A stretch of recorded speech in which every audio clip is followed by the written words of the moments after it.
Hi peoples, welcome back to my channel. I am Beyond Taylor. I am your spiritual sister, and today we are going to be talking about the idea of being completely healed is a joke. The idea of ever making it, of ever reaching a destination where you are completely healed is a lie that we've all been sold. When I first came into spirituality, I was messed up, like most of us, right? We come to this and we have a lot of trauma and we want to feel better. We've probably reached a breaking point where we were ready to end it all. You've probably reached a breaking point where you were ready to end it all. So if you're like me, you came into this journey seeking a solution to your problems, feeling like this is my last hope, or I'm out of here, or I'm done with this whole life game, because you were like, this cannot be it. You came across some type of spiritual teaching. It offered you enlightenment. It offered you everlasting joy, everlasting peace, everlasting happiness, and you were hooked. You were told to practice this, to think this way, to breathe this way. You came in, you started to dive into these practices, and pretty soon your life started to shift. And you said, this is it. This is my solution. But as you quickly found out, problems didn't stop. Your problems did not stop. If anything, they probably got a little worse because you're more aware now. You're not asleep. You become more conscious. So now you're definitely on hyper alert about yourself and about others. You saw that what you were promised actually doesn't exist. Or maybe you were thinking about it the wrong way.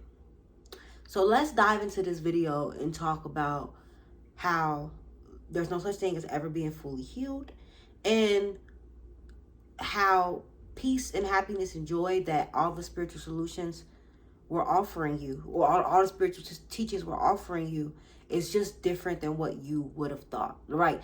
It is peace and fulfillment and happiness and joy, and that is eternal and it is continuous, but it's just not the way that you thought.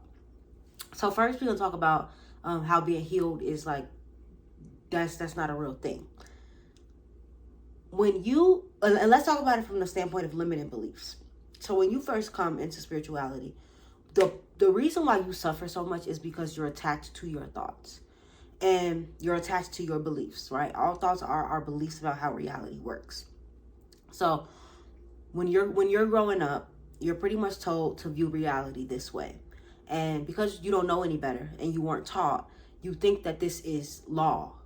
You think that that's it. How I'm taught about reality, that's the way it is. Until you grow up and you meet other people, they have different experiences than you, and you're suffering so much. Something is off. And then you come into this community, and regardless of what school you go into, it's going to teach you to distinguish yourself from your beliefs, because your beliefs are what's causing you to suffer. So you create more space between you and your beliefs, and you want to get rid of these beliefs. And for a time, it seems like you have got rid of them. Whatever work you're doing, whether it's subconscious work like affirmations, visualizations, hypnosis, mindfulness, or you're doing like mindfulness practices, meditations, yoga, moving the body, regulating the nervous system, just raising your level of consciousness by like going into non-duality, doing self-inquiry work, trying to get to the root of who am I, things like that, right? You find yourself doing one of these things, and you're like, okay, this is it. These limiting beliefs, they're leaving me. But I want you to think about a limiting belief like a deeply rooted plant. When you are getting rid of these limiting beliefs, in the beginning, you're just snatching the plant out of the ground. But you have to understand that these beliefs have roots, and they're buried very deeply. They are creating your identity. So for you to think that just doing simple practices is going to completely uproot these plants, uproot these beliefs, and you never have to deal with them again, I'm sorry, rude awakening, that's not the way it works.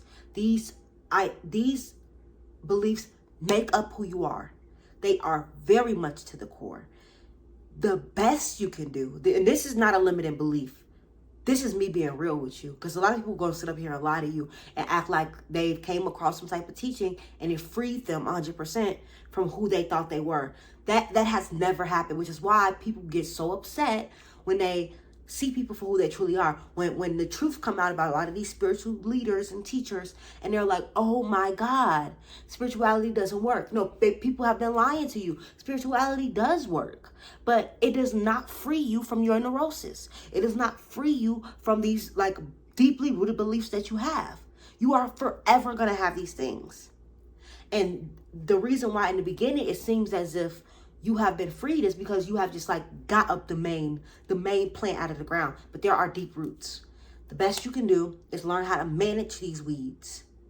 Manage the weeds. You do that by all the work that you're doing. And this is the thing. If that was the case, right? If it was as simple as you do the work, that's it. Why would you have to do the work forever then?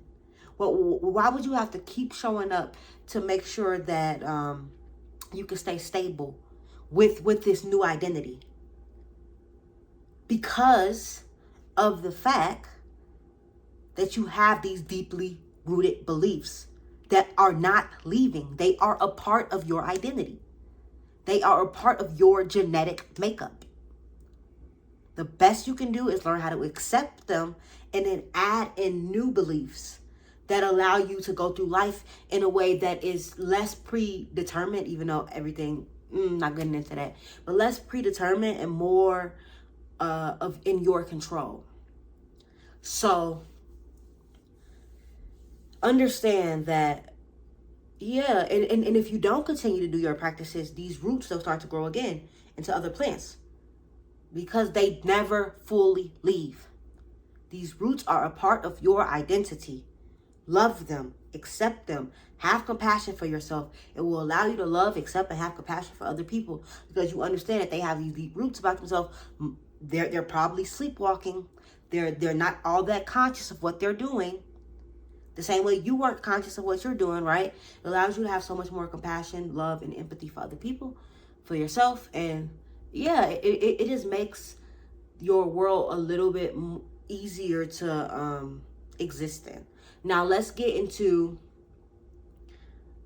this idea of like eternal peace, happiness, and love, and bliss, and all that other stuff, right? And fulfillment.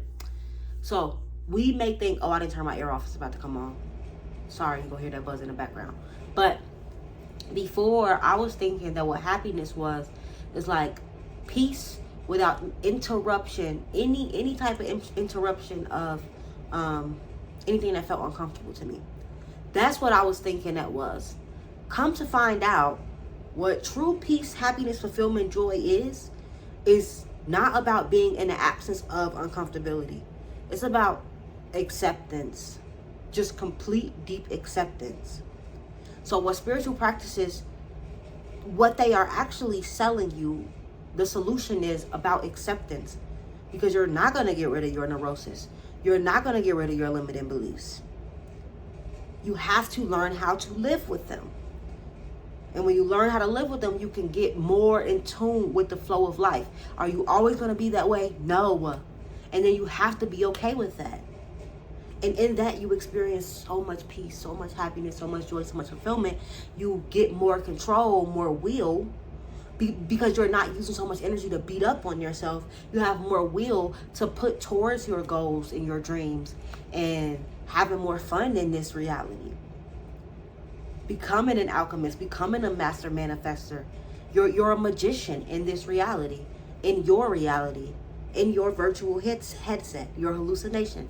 I'm trying to say all these words to like really wake you up to the fact that this is all happening within you, and that you have control and you also don't have control. The bigger you is what's controlling it, which is why I feel like ultimately non-duality is the path of like awakening. However, I do think that some people have turned non-duality into like this whole religious thing, because non-duality is all inclusive. And in the way where I feel like people have turned non-duality into this like whole religious thing is when they say like this is the only way. That's very religious of you. That's very culty of you. Like, it's not the only way, but what it is what all religions are pointing to, is that there is no separation between you and your environment. There isn't a two. There's just what is. But I find that the non-duality culture of today is like very culty and religious-y, and people are like, this is the way it is, and you shouldn't be doing that other stuff. You shouldn't be meditating. You shouldn't be doing that manifesting stuff. You shouldn't be. And my thing is, if there isn't a self that's choosing to do it anyway, who the hell are you talking to? Be for real. Be fucking for real. I mean, I'm gonna blank that out. I don't want to curse, but like, for real, be for real here. If there's nobody that's choosing to do anything, how do you sit up here and say, you shouldn't do this, you shouldn't be doing this, this isn't advisable? Who are you talking to? Who are you talking to if there's no other selves? But also, there's nobody that's choosing to do that either. The greatest paradox there is. It's all so complex, it's all so nuanced. And it's all about checking yourself and realizing that, okay, even me saying like, well, the non-dualist shouldn't be saying this, there's nobody that's choosing to say that or not to say that, or it's all just a happening. It's all one great big happening dance. There are no ones that's choosing to do anything, right? But that's on one realm. There are multiple realms that we are flowing in and out of at all times. And yeah, this is just one big adventure. This is a lot of fun. And I hope you're having a great time. I'm having a great time. Having a great time learning, discovering, being able to articulate, actually being in the experience, and watching the awareness grow, and watching my heart expand and melt and do all those things. So yeah, I'm having a really good time. And healing is a lot. I mean, it's not a lot, but there is no final destination. You've been thinking about joy, happiness, love, fulfillment, peace the wrong way. And I hope this has gave you some clarity. Let me know if you have any questions down below. I love you guys, and I'll be talking to you soon.